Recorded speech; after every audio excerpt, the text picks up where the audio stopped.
Okay, well then let's turn today to classical Indian metaphysics. We're going to be talking about a contrast between two approaches to metaphysics that are there in Western philosophy, and we've talked already about the contrast between realism and idealism in a number of contexts. But here in classical Indian metaphysics, it's really sharply delineated, and in a way I like to talk about it because the lines are very clearly drawn. Idealism as such didn't really pop up in Western philosophy until the thought of who?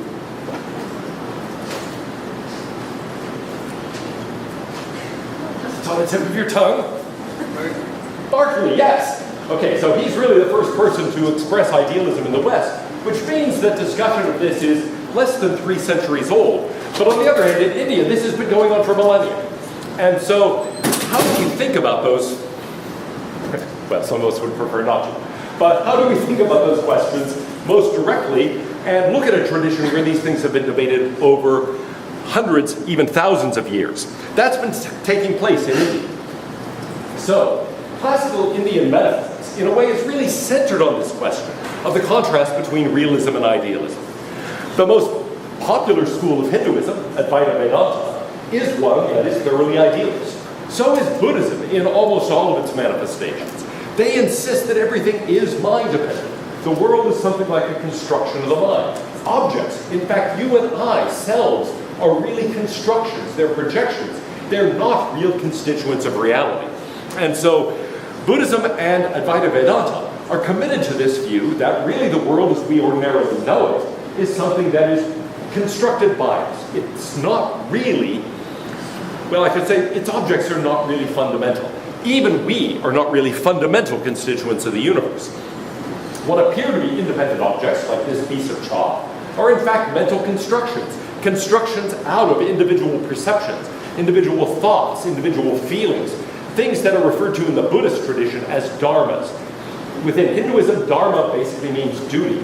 But in Buddhism, it takes on this special metaphysical meaning. A dharma is something like that, an object of appearance, as Kant would call it, a phenomena. It is something that is, well, a collection, really, a bundle of thoughts, feelings, and perceptions. And so in the case of the chalk, you're seeing it now, I'm seeing it. Take all the different actual and maybe even possible ways of seeing it, and that bundle is the piece of chalk. The real constituents are the dharmas, the individual thoughts, feelings, and perceptions, and the object is something that is constructed out of those. So an object like this, according to the Buddhist tradition, doesn't really endure over time. In fact, the object as such exists for no more than a moment because people within that tradition tend to think of it not as the combination of all the actual and possible thoughts, feelings, and perceptions, but instead a bundle of just those taking place at an individual moment. And so, according to this tradition, what we take as objects are really these bundles. Bundles that might, as in Western idealism, be considered as the actual and possible ones over time, but also might be identified with just the possible, well, I should say the actual perceptions at a given time, at a given moment. Well, realism is quite different, and in India, realist schools are strongly represented too. There are Hindu philosophers of the logic and the particularism schools, Nyaya and Vaisheshika, that are realists. They have a scheme, as we've looked at, that's very similar to Aristotle's. The world consists of objects and properties or qualities, as well as relations of inherence and so on and so forth. So they think objects like the piece of chalk, like rocks, trees, and so on, are real, and so are people. They are real constituents of the universe. They're really out there in the world, independently of the mind. And so those objects, according to the realist schools, don't depend on our minds. The chalk is what it is, independently of my thoughts and feelings and perceptions of it. And so this is something that does endure over time. It's a piece of, look, here it is. Same piece of chalk, same piece of chalk. It persists over time. I can move it around. It's the same thing. I can toss it in the air, catch it. Same piece of chalk. It retains its identity, even though its properties are changing. So we've looked at this. I don't want to go back over it in detail, but just to remind you of that tradition, according to Vaisheshika, this particularist school, the idea is we're going to enumerate things that have the character of being, and they have that independently of our thoughts about them. So the basic question of metaphysics from this point of view is really just the question, what is there? And the answer is presented in terms of a categorical scheme. Everyday speech is the touchstone. So we say, well, what are the things we refer to? And indeed, the categories are the categories of things we refer to. So, what are those categories? We've talked about them. Substances, for example, like pots, cloth, fire, the soul. And so you and I are substances. Qualities like square, blue, white. Motions, actions like moving, eating, throwing. Those are the basic constituents. But then there are others that get added later in this tradition. Things like universality, so abstract universals like forms, triangularity, for example, or whiteness, or chalkhood, or humanity, that inherits the pots being blue, the chalks being white. Individualizers, things that differentiate things that are otherwise the same. Here is a box of chalk, for example, and so I can go over and I can say, wow, look at all those unused bits of chalk. They're all identical, but nevertheless, this one is different from that one. What makes them different? Well, they might not really have any different qualities, intrinsically anyway. The thought is there must be an individualizer, a this that somehow is a chalk here, and a different this that is the chalk there. And then finally, absences, like the elephant in here, where there is no such thing, right? There's an absence of an elephant in this room. There's a lack of an elephant. And those things are taken at some points in the tradition to be constituents too. According to that realist tradition, there are things in a sort of ordinary sense. The world is divided into these things, into objects, into substances, and they are the bearers of qualities. And we carve the world at its joints, at least if we're getting metaphysics right. The idea is to say the world consists of these substances. And what is it to actually use language correctly and describe the world accurately?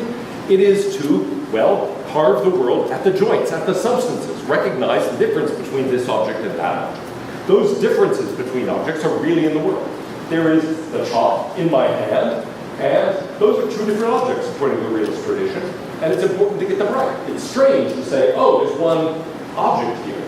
Let's say, call it a hawk, which is a hand holding chalk. According to the realist picture, that's weird, right? That's a strange kind of object. No, there are two objects here. There's the hand and the chalk. And so it's important to actually, in understanding the world, make sure you understand how it's divided up into its constituent substances. Well, according to an idealist picture, such as we get in Buddhism, the world is very different from that. We do divide the world into objects, but we don't do it in a way that's already predetermined by the structure of the world. We are doing it. And so these objects are really just bundles of qualities. There are no joints in the world. It's as if we come into a room full of straw and we're bundling up the straw. We're the ones who are creating the bundles. It's not like you want to say, oh, well, that piece of straw goes with this one, and make sure you put in that one too, because they all belong together. No, none of them intrinsically belong with any others. We combine them for our own purposes and for our own reasons. So the divisions we make between the hand and the chalk, for example, or the hand and the rest of the arm, or between the arm and me, or between me and you, all of those are artificial distinctions we are imposing. They're not there in the world, according to this Buddhist idealist picture. So if you want to think of it this way, think of some things that come to us predetermined. Let's say you order French fries. The French fries come pre-individually, right? There is a difference between this French fry and that French fry. It comes to you already divided up into the different French fries. But suppose you get mashed potatoes or pizza that isn't cut, okay? Then it's like, well, it's just a bowl of mashed potatoes or oatmeal or whatever it is. You individuate it by putting a spoon or a fork into it and eating some of it. If it's pizza, you cut it into the pieces. It's not as if it comes predetermined exactly what the units are. Now you can take this to an extreme. Here's a Buddhist philosopher, Buddha, about 400 BC, who holds that there are 89 different kinds of consciousness. After all, if these kinds of objects in the world aren't really fundamental, but instead are the result of our creative activity and our individuating activity carving up the world, well then there's no intrinsically right way to do it or wrong way. The thing that's interesting to do for a metaphysician is to figure out the kinds of construction, the kinds of projection, the kinds of consciousness that are involved in doing this. So Buddhaghosa does that and outlines 89 different kinds of consciousness. That is way more than the standard Buddhist account that has the five senses, sort of a storehouse consciousness, which is memory, and then a place where all of these things meet. And so there end up being 7 or 8 in a typical Buddhist theory, but not 89. That's a sort of extreme case. What's interesting, however, in his case, is that he says, well, nothing unifies these. In fact, consciousness is just this stream. There's a style of writing in the 20th century, stream of consciousness writing. Famous, I guess, originator of this style is James Joyce in the last chapter of Ulysses. Just goes on and on. It's one long sentence, the entire chapter. And it's called stream of consciousness writing. Well, think of a stream of consciousness. What's in your head? It's just this stream of thoughts, feelings, perceptions, and so on, all sort of woven together. Well, that's all there is. There are these strands in consciousness, and there's this stream, and we carve it up into various units for our own purposes, but nothing really unites them, nothing really individuates them, and nothing unites in particular the past, the present, and the future. Here is my stream right now, and here now, and so forth. And there's really nothing tying it all together at all. So he ends up saying something quite dramatic. A living being, like you and me, we last only as long as one thought. It's not just the chair or the piece of chalk that keep changing and are this stream that we happen to put together for our own purposes but have no intrinsic unity. You and I are like that too. And so Hume's view is very similar to the Buddhist view of consciousness. There is no such thing as the self. And indeed, one of the fundamental principles of Buddhism is anatta. There is no self. This is known as the no-self theory. And by the way, Hume was well aware of Buddhism. He studied Buddhism at some point. And so I don't think it's an accident that many of his views are actually very similar to Buddhist views. Well, what this means is that people, minds, pieces of chalk, hands, chairs, tables, all of those things are only ways of speaking. They aren't real constituents of the world. They're ways we talk about the world, but the world is really more like this stream. It's like the river flowing by. It's like, if you want, a bowl of oatmeal flowing by or something like that. It is not something where there are any intrinsic objects. Now here's a way of maybe thinking about this. There's a difference in the way we, in common sense terms, think about people and the way we think about passengers. Okay, Jane, let's say, flies from Austin to Houston, and then she flies back. She's one person in our common sense way of thinking about it, but she gets counted by Southwest Airlines, say, as 2 passengers. She counts as a passenger going from Austin to Houston, and then she counts as a passenger going from Houston to Austin. So you might, for example, figure out how many passengers have flown on airplanes in the past year and say, it's greater than the population of the Earth. How is that possible? Clearly, some of these beings flying on airplanes are alien beings from other planets because they aren't from Earth. Well, that wouldn't follow, right? We say, no, you count. I mean, I've flown all sorts of places in the past year, so I'm one person, but I count as many different passengers, going from here to St. Louis, and from St. Louis to Austin, and then from here to Baltimore, and blah, blah, blah, blah, blah. All of these things, I count as many different passengers over the year, even though I'm one person. Well, there's something weird about that, and you might say, aha, people have worried a lot about that. The doctrine of the Trinity, how God can be both 3 and 1. But suppose if I add up these flights, I think, ooh, I'm like 22 passengers, but one person. And so now we've got the problem, the bottleneck. How can you be one person but 22 passengers? Well, unlike the problem of the Trinity, that one's done, right? We'd say typically, look, passenger is just a way of counting. It's just a weird way of counting people, but the people are the real constituents, and passenger is just a way of counting. It's just an appellation, just a word we use for certain purposes, but we wouldn't count passengers independently from people as constituents of the world. Well, here's Buddhaghosa's point. Every noun is like passenger. It's not the case that we've got some things that are weird ways of counting, like passenger, and then other things that really reflect the nature of the world, like people, or cat, or chair, or something like that. His point is everything is really like this funny noun, passenger. The classic text that talks about these issues in Buddhism is called The Questions to King Milinda. King Milinda is actually what we more commonly know as Menander. He was a real king in Asia Minor of a Greek city-state that was on the very edge of the Hellenistic Empire. And he was known as a very great king, by the way. And so what happens in this dialogue is actually really interesting. The king is riding in a chariot, and he comes upon this Buddhist monk, whose name is Nagasena. And he then says, aha, I see, tell me, what is your name? And Nagasena says, well, people call me Nagasena, but there is no ego here to be found. And the king says, what do you mean? Who am I talking to then? How can you say my name is Nagasena, but there's no person here to be found? And Nagasena says, well, if you think that I exist, why am I? And he begins to consider various possibilities. Do you think I'm my body?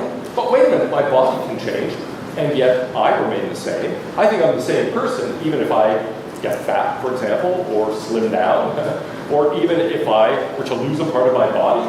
I cut my fingernails. Am I a different person? No, I'm still the same person. So you can't identify me with my collection of physical parts.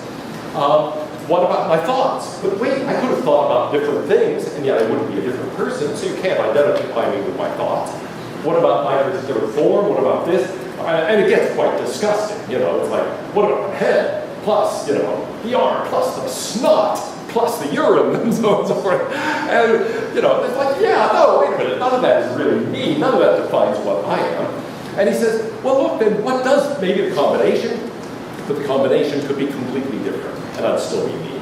So in the end, you can't identify me with my body, with my collection of thoughts, or consciousness, with anything, really, because I could survive the destruction of any of those things, and all of those could be different, and I would remain the same. So actually, none of those are me. So there is no ego here to be found, says Nagasena. And then he says, but you, king, you've arrived in a chariot. And the king says, okay, a chariot? That's what they call this. But actually, there's no chariot here to be found. And Nagasena says, what do you mean? Well, do you think the staff is the chariot? Are the horses the chariot? Are the wheels the chariot? No. Is it the combination of those? But wait, no, I could replace a wheel and so we would say chariot. And so there is no chariot here to be found. And they both laugh and go on their way. Anyway, the point is, really, yeah, there is no ego here to be found. You can't identify it with any particular thing or any combination of things. And the same thing is true of the chariot. No one element is the whole, and the whole combination of all of them or of some of them can't be, because you can change that combination while the object remains the same. So, the conclusion is, there is no such thing as the self, and there is no such thing as the chariot, or for that matter, any other ordinary material object. They are all combinations that we create, not things that are there in the world. Well, as Buddhism develops, and especially as it moves into China, it changes a little bit. Vasubandhu had a version of idealism which inspired Dharmapala, who in turn inspired Xuanzang, who was a Chinese sage who spread Buddhism in China, and came up with a school of Chinese philosophy known as consciousness only. Now, the idea here is simply, revealed in the name. There is nothing in the world except consciousness.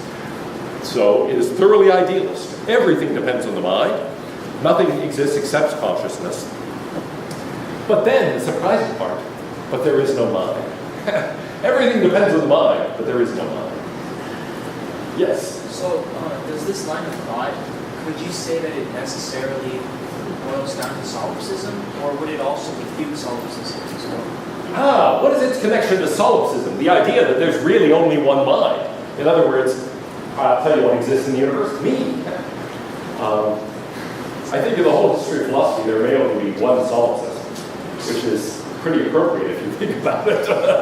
There's a sort of joke, in fact, we should start a society of solipsists. Well, if you don't get one, that's funny, I can't help you. A solipsist is somebody who believes there's only one being in the universe then. Okay? Anyway, never mind. Gosh, what a hopeless crowd.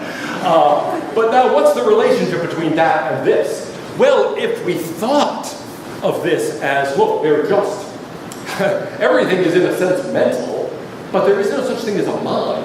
So in short, this view comes down to this. There's only consciousness. There are only the thoughts and feelings and perceptions that make up consciousness. But there are really no individual units, like your mind or my mind. Those are just ways of talking about the stream of consciousness. And so it's not really committed to solipsism just because the distinction between me and you, the solipsist, needs in a way to define the view. There is no you, there's only me, is the idea. There's no way to distinguish me from you. We're just swimming in the sea of thoughts and feelings and perceptions. And I call some of them mine, and I call that me. And you call some of them yours and call that you. But all that's artificial. There's just this sea of thoughts, feelings, and perceptions. Yeah? Yeah, well, great question. And this is the question that the Nyaya philosophers raise again and again. What do you mean there's a sea of consciousness without a mind? You mean, where are these? Some of these I do group together as my consciousness, others you group together as your consciousness, and so on. But wait, how does that happen? I mean, who's grouping them together, for one thing, if there is no mind, right? They just somehow coagulate, like, I don't know, mud particles in the stream. And if you get enough mud particles, you call that a person. It's very hard to understand how there could be coagulations of these mental dharmas without a mind that is actually coagulating them, collecting them. And so the Nyayikas say, wait, this whole picture is incoherent. What do you mean? Everything depends on the mind, but there is no mind. They're just free-floating thoughts, feelings, and perceptions. And there's nobody having those thoughts, feelings, and perceptions, really. That's a very strange view, and very far from common sense. So that's part of the reason that the Nyaya Vaisheshika philosophers say, wait, I don't get it. This makes no sense whatever. Yeah? Is this similar to pantheism? Pantheism. Well, okay. You could, at first glance, it looks like, wait, it has nothing to do with that at all. However, if we think of these mental things as having a spiritual dimension, then you might say, actually, the divine is in every single one of them. And within Buddhism, there is this way of thinking about the Buddha, not just as a historical person, but the claim is, look, the Buddha nature is everywhere.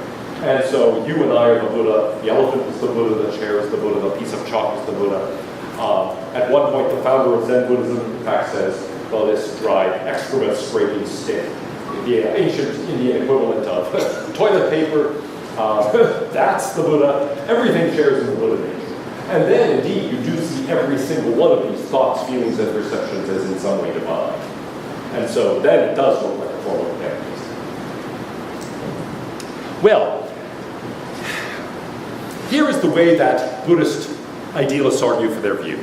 They say the atomic theory of substances is something that really poses a challenge to the Nyaya conception of substance, to our ordinary realist conception. According to the atomic theory, things are composed of atoms. The properties of things depend on the nature of atoms. And we've looked at this kind of argument in Western philosophy, directed by, for example, Locke and Descartes against Aquinas and Aristotle. Here is the way Dignaga, a Buddhist philosopher of the 5th century, puts it. Though atoms serve as the causes of consciousness of the sense organs, they're not its actual objects like the sense organs, because the consciousness does not represent the image of the atoms. Consciousness does not arise from what's represented in it, because they don't exist in substance, just like the double moon. Thus, both the external things are unfit to be the real objects of consciousness. Now, that's a hard passage to understand, but it's absolutely key. So, what does it mean, like the double moon? Well, here you see a painting of a double moon. This is not meant to be like Tanuki or something like that. The idea is that one of these is an illusion. Maybe because I've seen the moon being double. No, I wasn't drunk. I just got water in my eye and looked up and said, oh, just like the double moon. It's like Dignaga. And my children thought I was insane. But there is this way of seeing it as an illusion with water in your eye, or in this case, in the painting, it's because it's a foggy night, and the fog disperses things and makes it look like there are two moons. In short, what Dignaga is saying here is that ordinary objects of perception are illusions. They're just like the double moon. They're just like the dagger in front of Macbeth or something like that. They are illusory.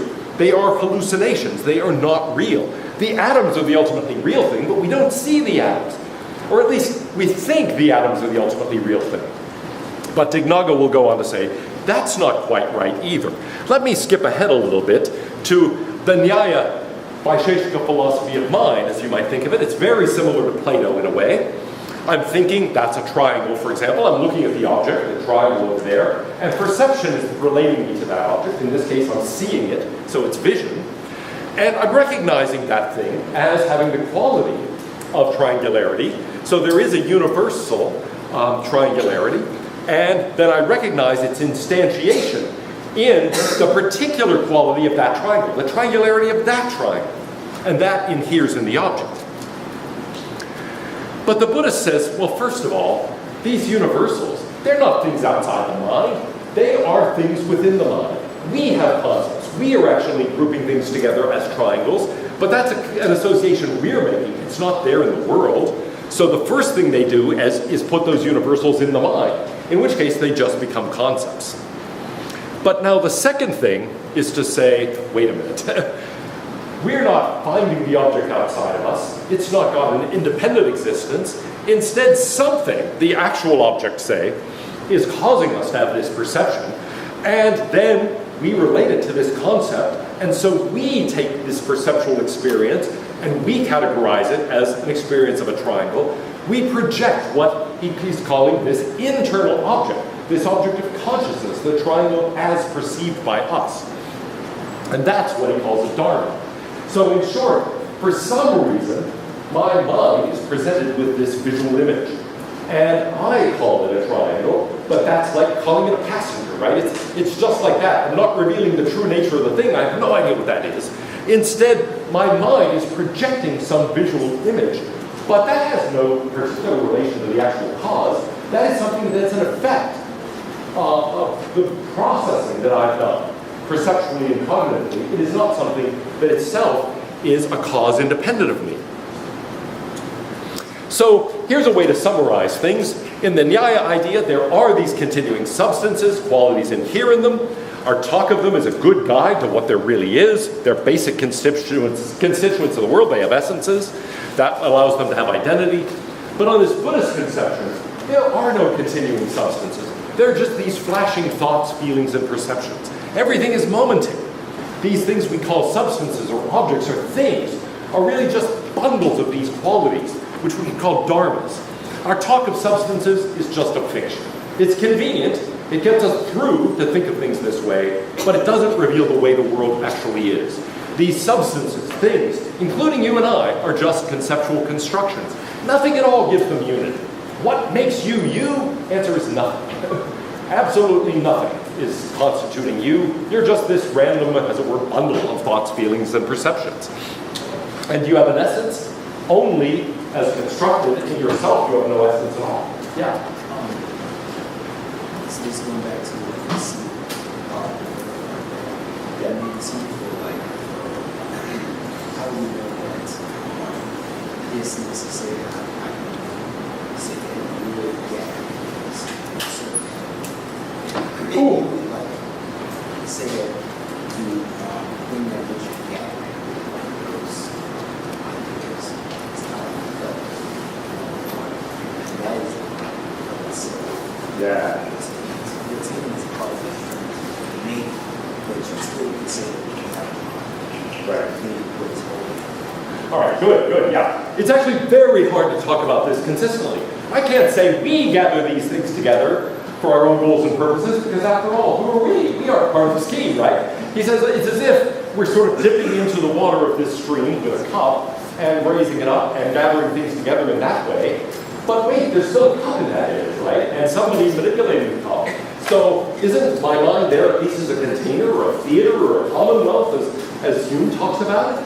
It seems pretty hard to do without something that's doing the gathering. After all, what sense does it make to say, well, it's convenient for us? Who are we? It's convenient for these bundles that they are bundled the way they are? I mean, it's very hard to understand this and very hard to talk about it consistently. And so here's a sort of joke I have meant to illustrate this point. Famous joke of Yogi Berra's. Here's your pizza, Mr. Bear. Would you like me to cut it into 4 pieces or 8? He says, better make it 4. I don't think I can eat 8. Well, yes, if we're the ones carving it up, right, there's something silly about that. But here, we've got somebody actually doing the carving. The weird thing about the Buddhist Idealist picture is that somehow the pizza gets carved and yet nobody's there to do it. So it's sort of like this story, but without Yogi Berra and without the person serving the pizza. Well, if that doesn't make it clear, I don't know what to say. Next time, we'll move on to Immanuel Kant.